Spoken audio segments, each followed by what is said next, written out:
एई निकटरे प्रकाश पाइछि पुस्तक काच कांथ से पाखरे।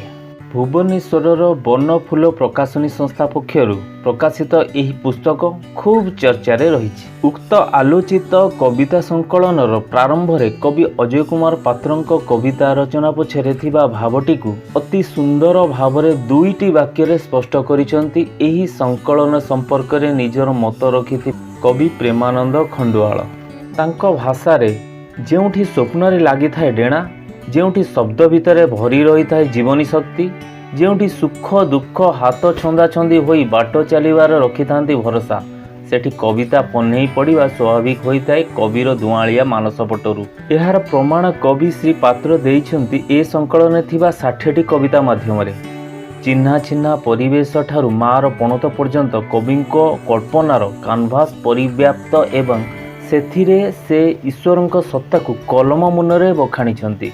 कविंको भाषा रे आंकी देई पारे विश्व ब्रह्मांडर कवि कलम मुनरे ब्रह्मांडपति को सजाई भिकारी बुलाए बार दुआरे।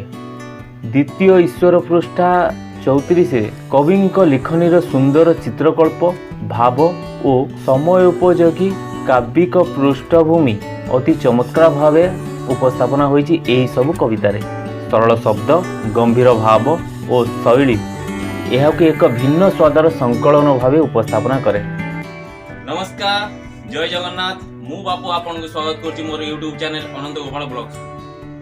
आज आसंतु भेटिबा जने स्वाभिमानी तथा नियारा कवि अजय पात्र, घर केन्द्रापड़ा गुलनगर। आसंतु भेटिबा अजय कुमार पात्र। एई निकटरे तांकर प्रकाश पाइछि पुस्तक काच कांथ से पाखरे। आसंतु भेटिबा कवि अजय पात्र। नमस्कार सर, केमती अछंती? नमस्कार, बहुत भले रहे। ए निकटरे आपनकर पुस्तक प्रकाश पाइछि काच कांथ से पाखरे। से विषय रे किछि कोन?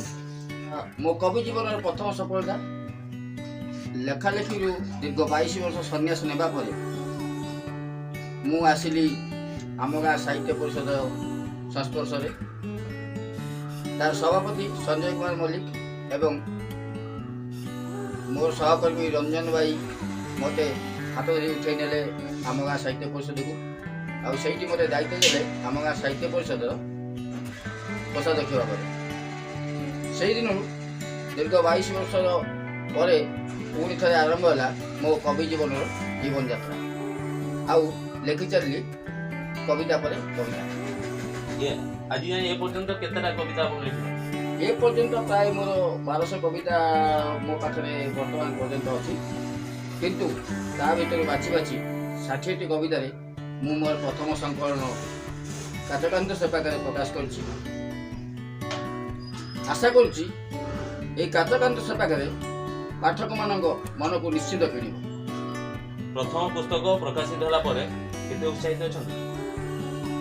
मु प्रथम पुस्तक प्रकाशन पर बहुत उत्साहित अच्छी, जहाँद्वारा कि मु द्वितीय कविता संकलन पर वर्तमान प्रस्तुति चली।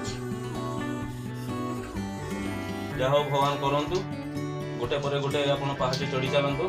बहुत बहुत धन्यवाद। रही, नमस्कार।